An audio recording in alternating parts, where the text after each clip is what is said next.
un enlace tipo amida. Amida.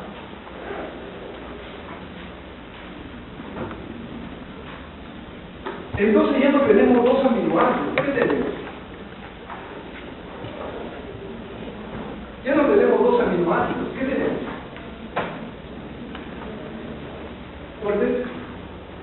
¿Qué tenemos?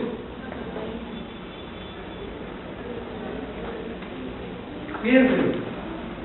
Estén en neuronas. Hablen. Doctora, ¿qué tenemos? ¿Qué tenemos? Ya no tenemos dos aminoácidos. Proteínas, es una proteína de dos aminoácidos. Dime. Díganme. Un dipéptido tenemos. Tenemos un dipéptido. Ya no hay metionina ni triptófano. Hay un dipéptido. Porque ya se propone la repetición. Entonces aquí viene beta-T, ¿sí? Una enzima que se llama translocasa, ¿sí?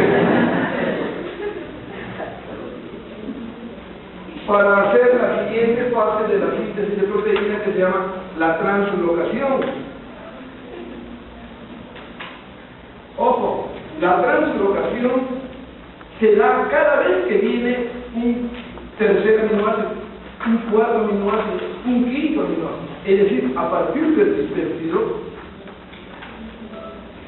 cuando viene el tercer aminoácido, ya tiene que comenzar a trabajar la translocasa. ¿Qué cosa hace la translocasa? Transloca. ¿Qué cosa es translocar? Pasar de un sitio a otro sitio. Si tú pasas el segundo aminoácido del sitio A al sitio P, desplazas al primer aminoácido y dejas libre para que venga el siguiente aminoácido. Pero para eso tienes que hacer este desplazamiento. Uno sale y el otro pasa al sitio P y deja libre el sitio A. Translocación, translocación.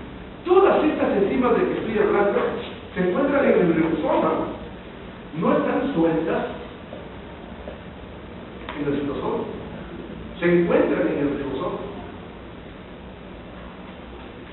Cada vez que viene un ciclo, y un ciclo está determinado por el nuevo aminoácido que viene, va a funcionar la translocación, que es lo que constituye la segunda parte de la síntesis proteica, que es la elongación. Está de más decirle que el inicio es cuando llegó el auge. Iniciación, inicio o iniciación, ahí está. La formación del complejo del ARN mensajero como el aminoácido transferasa es el inicio. El inicio también está dado por la unión peptídica entre el primer y segundo aminoácido, nada más. A partir del tercer aminoácido ya comienza lo que se llama la elongación. Por supuesto, haciendo funcionar a la translocasa. Y a medida que se va trabajando los distintos colones que vienen en el ARN mensajero, se van formando los distintos enlaces peptídicos que unen a los aminoácidos respectivos. Si la proteína tiene pues 200 aminoácidos, habrá 199 ciclos de elongación. Y por lo tanto habrá 200 moléculas o 199 moléculas de agua que salen. La elongación hace trabajar 199 veces ¿a quién? A la translocasa. Lo que quiero decirles es que la síntesis de proteína va a tener tantos ciclos como aminoácidos menos uno tenga el código. Perdón, la proteína.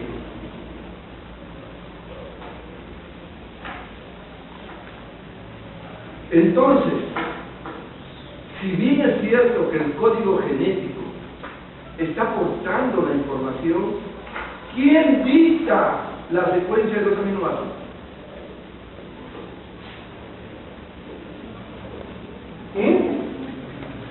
¿Quién? El ADN. El que está dictando la secuencia de los aminoácidos es el ADN. Porque las bases nitrogenadas están copiándose fielmente del ADN. El ARN solamente es un portador. Un portador. Ustedes no habían nacido, yo ya tenía como 40 años, cuando dejó de usarse el tocadisco. ¿No es cierto? El tocadisco era como una manito, así, que lo ponías en la puntita del disco y comenzaba a deslizarse por el disco.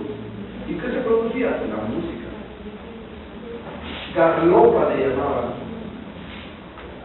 Exactamente sucede lo mismo con el ribosoma. El ribosoma es la manito. Y el disco es el ARN del mensajero.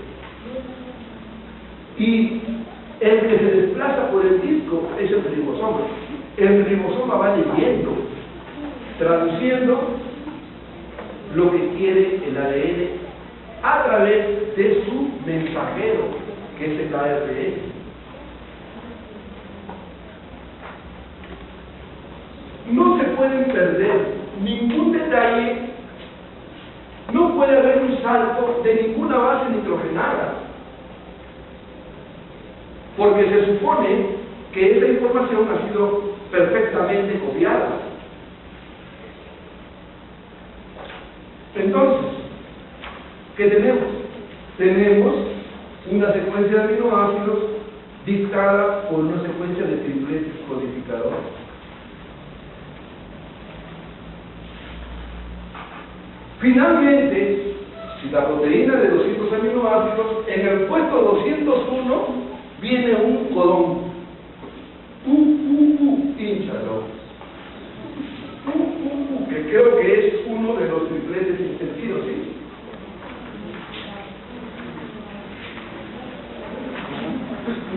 No.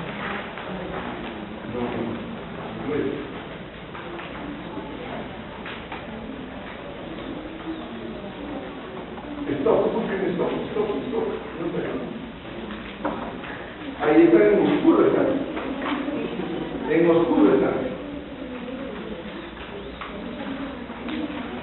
Bueno, imaginemos que sea a ver, alguien tiene en blanco y negro, tienes ahí los tripletes intensivos en tu libro. Llegan al sitio A, porque ahí deben llegar, ¿sí?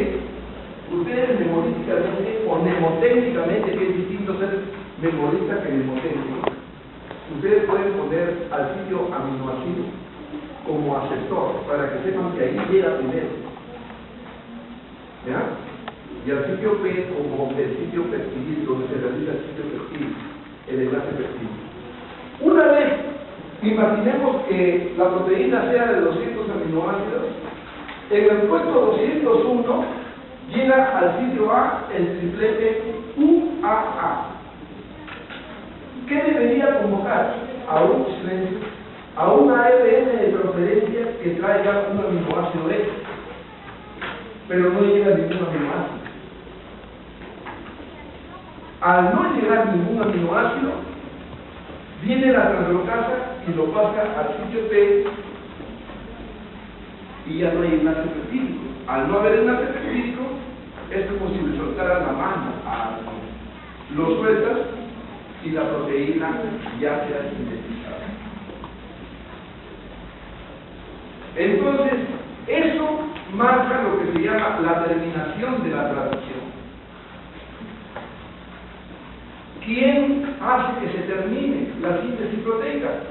Los codones sin sentido, que ya han sido identificados, clonados, utilizados y ahora se venden en kit para la síntesis de proteínas. Entonces, esto no es nada del otro mundo, señores. Lo único que nos recuerda esta sesión pedagógica, lo único que nos recuerda es que las proteínas no se sintetizan a su libre, albedrío. O sea, nosotros podemos tener 2.000, 3.000, 4.000, 5.000 aminoácidos disponibles en el citoplasma. Y no porque tengamos todos los aminoácidos, vamos a unirlos libremente, alegremente. No, sino que ellos esperan fielmente a que venga la enzima que los va a unir al ARN soluble o de transferencia respectivo. Y ese ARN soluble primero tiene que leer el codón. Una vez que lee el codón, dice, este no soy yo. Hasta que llega el que sí es y se activa. Miren, yo les dije una vez, ¿no? Si yo tengo este plumón y tengo este sitio, ¿ya? Entonces, imaginemos, vamos, mejor así, imaginemos que este sea el codón. Y aquí hay un montón de ARN solubles o de transferencia. Varios vendrán y chocan aquí. Y algunos que chocan acá, si no les corresponde, no se quedan y siguen chocando. Las reacciones son cuestiones de choques, de colisiones. Pero va a llegar el momento en que de repente, ¡pam!, encuentra que justamente la secuencia de sus bases nitrogenadas del ARN soluble de transferencias corresponde a la secuencia de bases nitrogenadas del ARN mensajero. Entonces, al quedarse ahí, ¡brum!, le viene el aminoácido respectivo. No se puede sintetizar una proteína libremente, sino que tiene que estar secuenciada. Por eso las proteínas ya no se les clasifica como biomoléculas de carácter energético, a pesar que generan la misma cantidad de calorías que los carbohidratos. Ya no se les considera como biomoléculas de carácter plástico. Dice, para que tú tengas buen crecimiento, debes tener buenas proteínas, ingerir buenas proteínas. Porque, dice, alimentos grasos, alimentos energéticos y alimentos plásticos. Plásticos es como que tienen que ser, porque hay que tener buena alimentación. Ahora a las biomoléculas se les clasifica como de carácter informativo, junto con los ácidos nucleicos. Entonces, en el cuadro que tienen ahí ustedes, les enseña cómo se elabora el código genético. ¿Qué viene acá? Vienen las 4 bases nitrogenadas, ¿no es cierto? Las 4 bases nitrogenadas. Y aquí también están las 4 bases nitrogenadas. Pero aquí las bases nitrogenadas están de 3 en 3. A, U, G, por ejemplo. Si tú tienes acá A, U, G, C, aquí vas a tener A, U, G, C. Aquí A, U, G, C. ¿Cómo sería el primer triplete? A y A. ¿Cómo sería el segundo triplete? A, U. El tercer triplete, A, G. Ahí está así, porque está haciendo un ejemplo. Y el último triplete de esta primera sección es A, C. Es obvio que si tú cambias acá, va a cambiar el triplete, porque va a ser A, U, A. A, U, U. A, U, G. Este es el famoso iniciador. Y A, U, C. Si tú cuentas todo esto, vas a tener 4 en cada cuadrado. Y si tú cuentas el número de cuadrados, vas a ver 4 por 4, 16. Y si multiplicas 4 por 16, van a salir las 64 combinaciones posibles. Para cada uno de ellos, y a veces más de uno, y a veces más de 2, y hasta 4, existen tripletes que convocan al mismo aminoácido. Y además ya se estoy identificando. Y esa es la razón por la que existen más de 20 combinaciones. Dime. O sea, los tripletes están en el ARN mensajero. En el ARN mensajero. Esa es la pregunta que hice hace 10 minutos. ¿Dónde está el código genético? En el ARN mensajero. Pero hay que tener en cuenta, cuidado.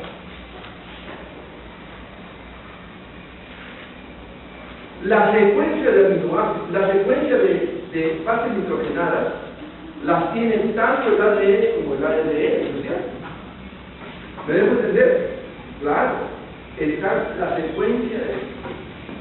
Lo que pasa es que pedagógicamente, ¿no? A las bases nitrogenales del ARN mensajero se les agrupa de 3 en 3. Lo que quiere decir que cada 3 bases nitrogenadas consecutivas están o codifican para una determinada acción. Pero ahí las bases nitrogenadas están de una en una, como en el ADN, sino que se les ha agrupado para poder explicar cuál es la forma como codifican para los respectivos aminoácidos.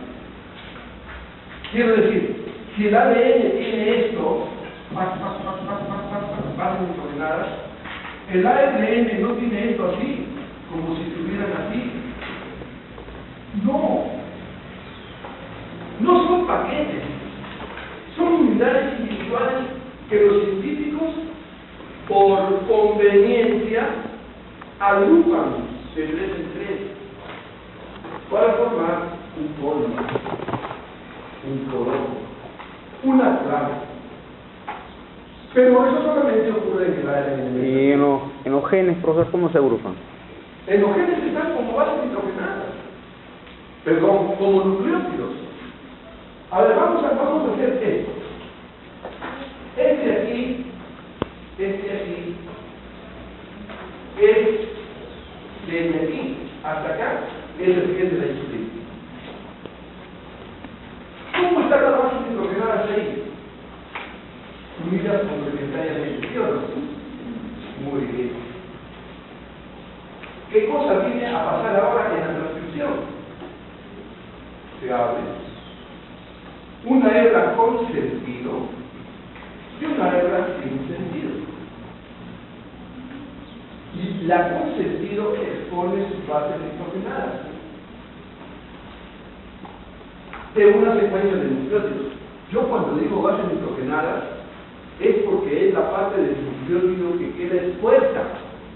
Pero no olviden que son nucleótidos. Tendría que haberlo hecho así.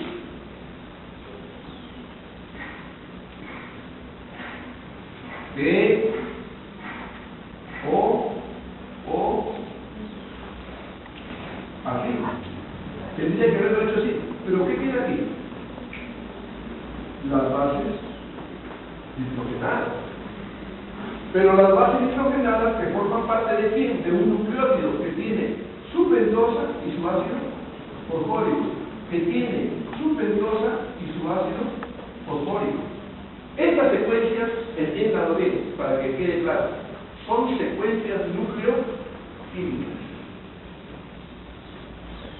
Secuencia nucleotídica quiere decir, es una secuencia de nucleótidos unidos por enlaces fosfórico. Pero cuando se abre la cadena, lo que quedan expuestas de los nucleótidos son sus bases nitrogenadas.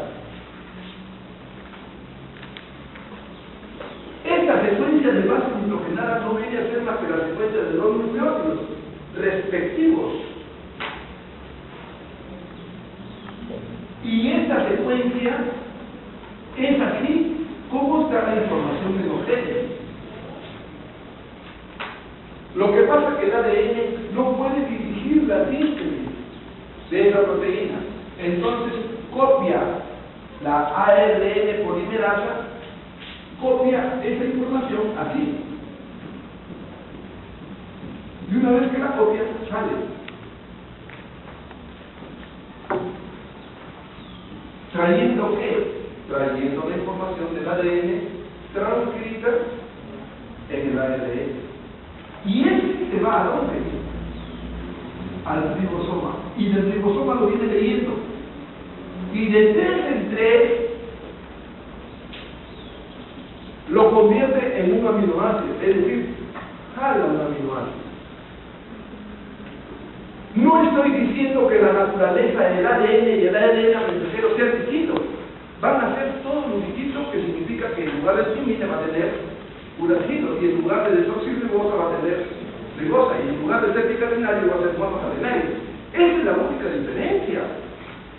Porque después los genes y su transcripción de esos genes se encuentran en la secuencia de bases nitrogenadas o secuencia de nucleótidos. Ahora, convencionalmente, con fines pedagógicos, la secuencia de nucleótidos del ARN mensajero se agrupa de 3 en 3. ¿Por qué?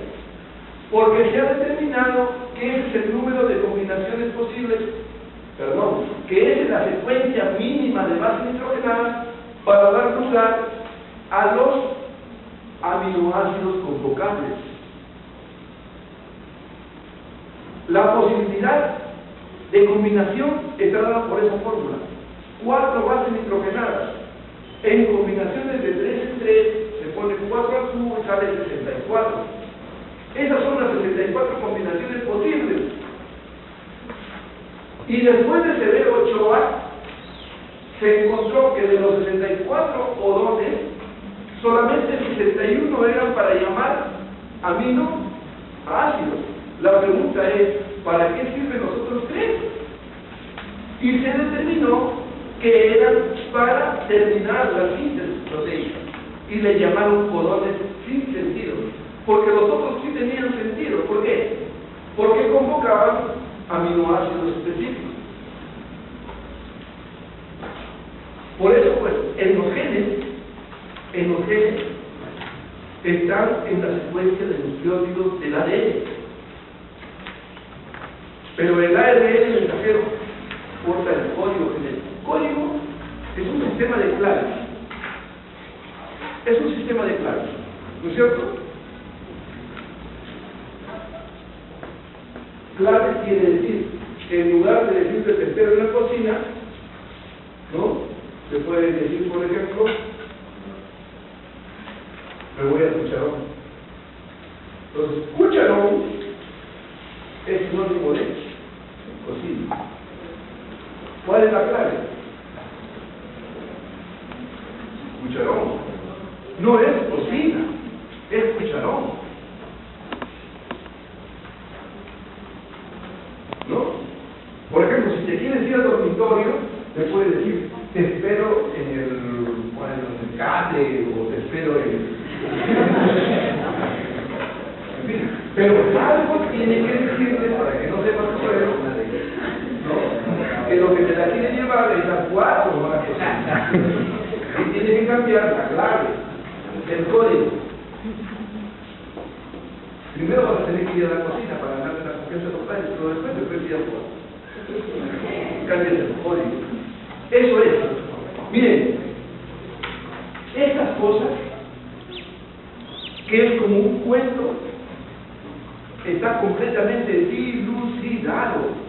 Todas sus partes, sus componentes, el sistema, y además ya ocurre fuera de la célula. Ya ocurre fuera de la célula. Ocurre en el laboratorio, ocurre in vitro, ocurre en máquinas. Si no, no hubiera la terapia génica. Nosotros vamos a hacer la próxima semana, ojalá que tengamos tiempo, una técnica que se llama el PCR,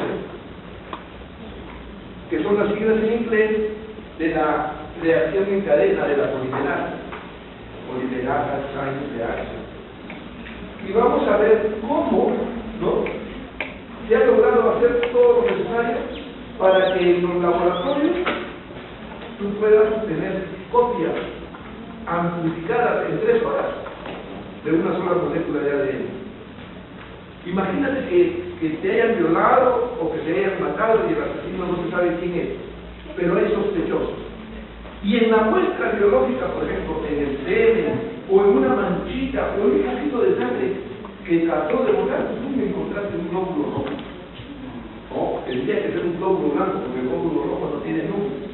Entonces, una vez que tienes ese glóbulo blanco, tú agarras y le sacas el ADN y lo metes a un termociclador y al cabo de 30 minutos tienes 30.000 moléculas de ADN, lo suficiente como para decirles, este ADN es de acá, de aquí no, de este tampoco, es de allá. Esa cosa está sucediendo en los laboratorios. Está sucediendo en los laboratorios. Bueno, por eso es una cosa increíble. Esto es más fácil. Pero es fácil porque es una secuencia didáctica. Y nosotros no debemos, si bien hemos hecho en 3 semanas, 4 semanas, el flujo de la información, tenemos que conocerlo integralmente. ¿Qué cosa sucedió cuando yo hice la replicación? Explicaba cómo una molécula de ADN puede copiar su información en otra molécula de ADN.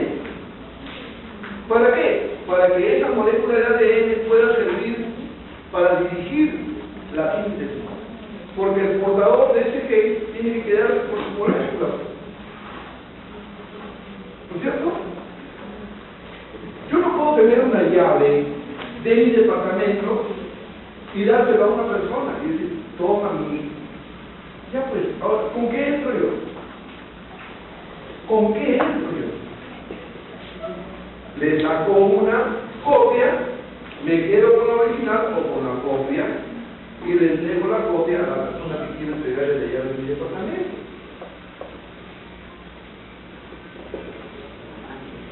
Porque uno tiene que quedarse con la información propia. Si yo tengo 8 hijos, en el primer hijo no van a entrar todos mis genes.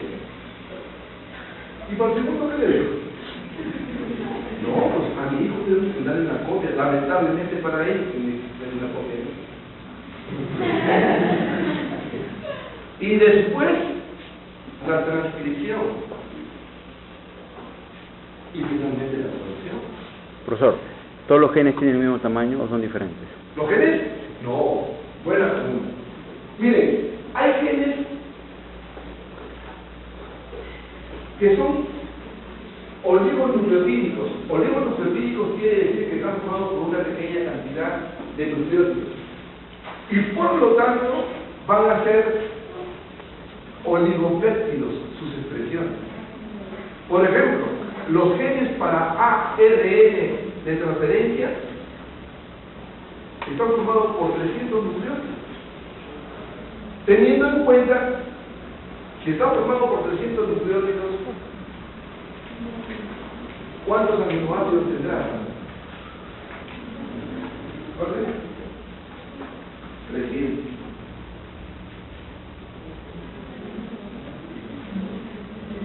Pablo, si es un gen que está formado por 300 nucleótidos, la proteína, ¿cuántos aminoácidos tendrá? 299. 299. 300. Linda. 299.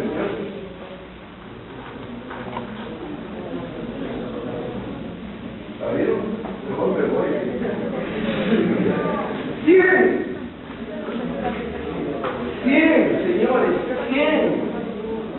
Porque si el ADN tiene 300, el ARN va a copiar 300, pero de 3 en 3. 100, 300, 300, entre 3, 100. aminoácidos tiene la proteína? Miren, lo más sencillo, de hecho la pregunta más sencilla que puede haber en el mundo. El Señor me dice, porque acaba de descubrir un gen que es el más grande en los humanos, ¿no? La distrofina. ¿Así se llama? Sí, pues. La distrofina, que está posiblemente en el cromosoma número 17, que es el más grande del cuerpo humano, y que debe tener pues cientos de miles de nucleótidos. Es tan grande que es muy susceptible a sufrir mutaciones. Pero así como hay genes para proteínas de 2000 aminoácidos, también hay genes para proteínas o para moléculas de 100 unidades. O sea, es muy grande. Los tamaños son muy variados. La insulina, por ejemplo, la insulina tiene 180 aminoácidos. Y todavía 180 aminoácidos cuando ya es insulina.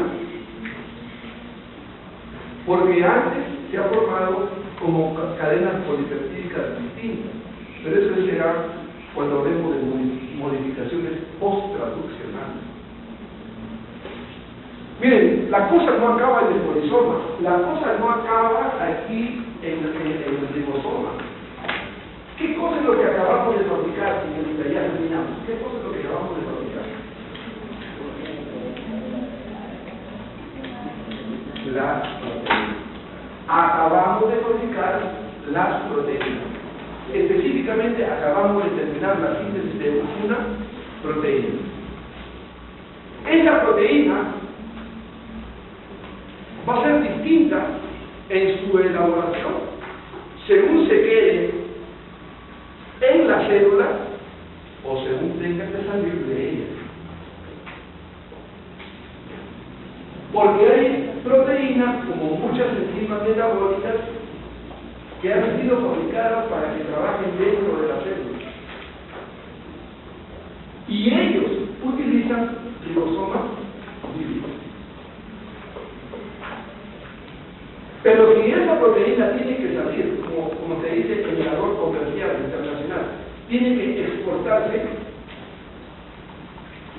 tiene que vesicularse, es decir, tiene primero que sintetizarse y después transportarse a través del retículo endoplasmático respectivo y utilizar el aparato de Golgi para que le forme un enlace, una vesícula en donde la proteína queda encerrada. Y esa proteína vesiculada es exportada a través de la membrana plasmática por un proceso que se llama exocitosis, es decir, un proceso de eliminación de la proteína. Las células son como los tratados de libre comercio. ¿Sí? Tú no puedes exportar un producto sin que antes no pasas y satisfagas un control de calidad. Ten en cuenta que lo que vas a exportar es para que cumpla una función importante. Y por lo tanto, antes de que salga de la célula, tiene que sufrir modificaciones que, por ser realizadas después de la elaboración de proteínas, se llaman modificaciones post-transduccionales. Ese control de calidad generalmente ocurre en los tramos finales del retículo endoplasmático y del complejo de Golgi. Implica la participación de una serie de moléculas, algunas de las cuales las proteínas de shock térmico, que se llaman chaperonas, no porque chapen mucho, sino porque son una chaperona, es algo así como un alcahuete. ¿Sí? Chaperonas. Estas chaperonas son proteínas de shock térmico que hacen cortes y modificaciones finos en la molécula de la proteína.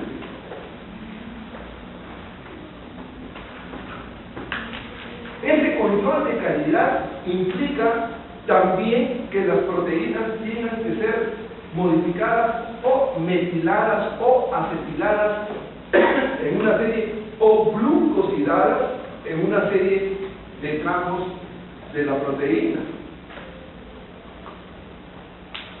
Y es más, fíjense, hay algunas proteínas que son sintetizadas en una acción, ¿cómo le podríamos decir? Inactiva. No acción inactiva, no, en una forma inactiva. ¿Qué quiere decir? Que la proteína está lista para trabajar y no trabaja. Y no trabaja precisamente porque no le dan las condiciones necesarias para transformarlas en su forma activa. Muy conocido es el ejemplo de la pepsina. Si ustedes recuerdan, la pepsina es una proteína proteolítica, o sea, es para adquirir proteínas y trabaja en el estómago.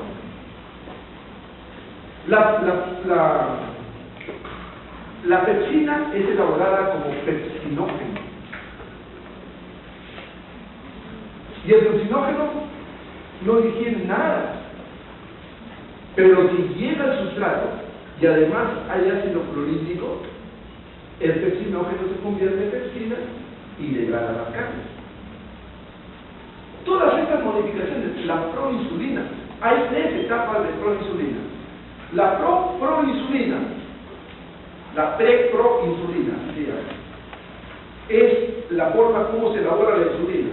Después hay factores de modificación que implican cortes y forman la proinsulina. Y una vez que la proinsulina recibe los factores de inducción para poder trabajar ante el exceso de glucosa, se convierte en insulina activa. ¿De qué se asegura la célula? De que la insulina no esté trabajando permanentemente, sino te da un shock hipoglicémico. ¿Te imaginas a una insulina omnipresente en tu organismo? Estuviera degradando la glucosa. Y en el momento en que vas a tener menos glucosa de lo que realmente necesitas, y mueres por shock hipoglicémico, que mejor te hubiera quedado con diabetes que tienes por lo menos 10 años para vivir.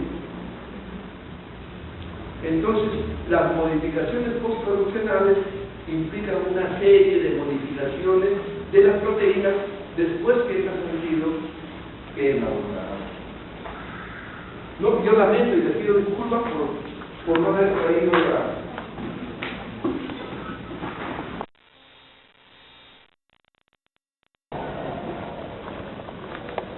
gracias a que tiene unas sustancias de triple o anticolor. A este grupo de moléculas se une la sensibilidad mayor, claro. ¿Se acuerdan de la mañana? Cuando en el ARN, en la porción menor del ribosoma, se acopla, gracias al ARN mensajero y su codón, el ARNT con su aminoácido se acopla ahí, forman el complejo de iniciación. Para lo cual no es necesario que venga la porción mayor del ribosoma, sino que una vez formado este complejo, ¡boom!, se pone como un gorro, como un casquete, se acopla la porción mayor, que es la que trae los sitios de unión del enlace peptídico a través de 2 nichos, los nichos aminoacil y el nicho peptidil, el nicho A, aceptor, y el nicho P, peptidil, que es donde se establece el enlace peptídico. ¿Gracias a qué? Gracias también a factores de iniciación, factores proteicos de iniciación. Ahí está lo que ya hemos reiterado, la metionina y la formimidina. Miren, esta es más o menos para que ustedes sepan cómo es la secuencia del ARN de transferencia O soluble. Ustedes saben que el ARN es monocatenario y por lo tanto tiene un orden que va siempre de 5' hacia 3'. Y nosotros vemos que la secuencia comienza aquí, en el extremo 5, pasa por todas las asas, en una de las cuales se encuentra el anticodón, que es complementario con el codón. Si yo pusiera esta, ¿qué molécula es esta? El ARN mensajero. Este es el codón, este es el anticodón. ¿A quién pertenece el anticodón? Al ARNT. Y miren, al terminar en el extremo 5', hay una secuencia de citosina, citosina, adenina, que es una secuencia especial, ávida por unirse con los radicales amino terminales de los aminoácidos. Todo aminoácido tiene un grupo amino y un grupo carboxílico. Y esta molécula, esta configuración, tiene avidez por uno de los radicales y se une covalentemente con ellos. Covalentemente con ellos. Si digo covalente, los enlaces son considerablemente fuertes. A diferencia de estos enlaces que son fuentes de hidrógeno y por lo tanto transitorios y muy débiles. Transitorios y muy débiles. Es susceptible a sufrir configuraciones el ARN mensajero, ¿no? Fíjense, en la parte A está como es para demostrar las asas que tiene.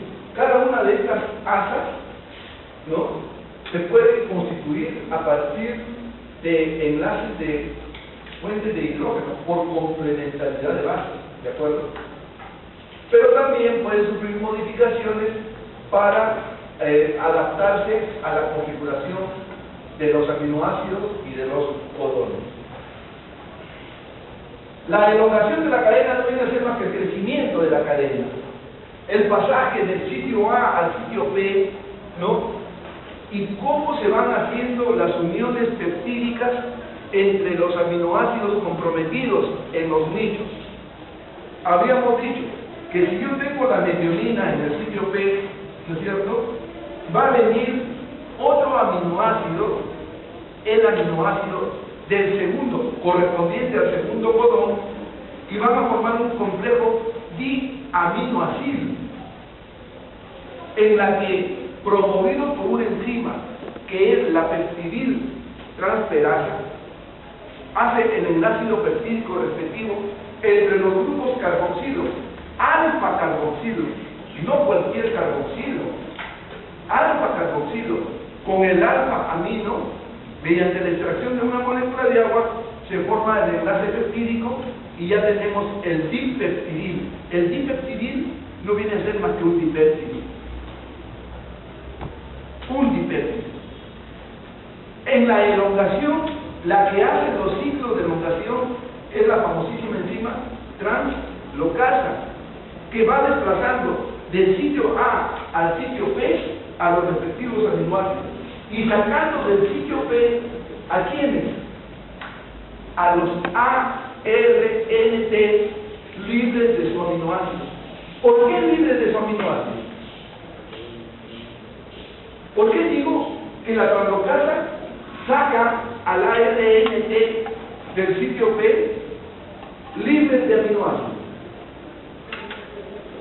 ¿Por qué? A ver, levánteme la mano a alguien y me diga por qué. ¿Nadie? ¿Andrita?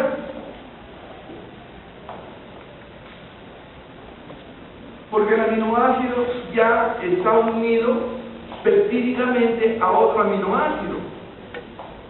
Porque es más fuerte la unión con el aminoácido subsiguiente que con la porción 5 del aminoácido de transferencia, como vamos a ver en el siguiente esquema.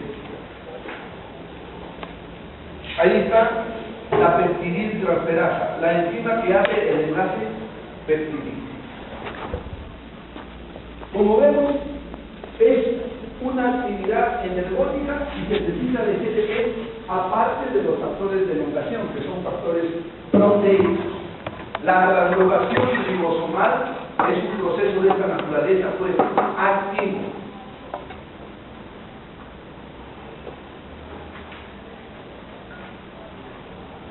La terminación es cuando llegan los aminoácidos, perdón, los codones sin sentido, ¿no es cierto? que significa que he llegado al final de la síntesis proteica. Vamos a los esquemas. Ahí estamos. Hacia arriba, en la mañana lo pusimos hacia abajo por cuestiones de comodidad, pero hacia arriba está la porción menor, de 40S del ribosoma, y hacia abajo está la porción mayor. Pero ahora me permite en el de 60S decirles que este cuadrante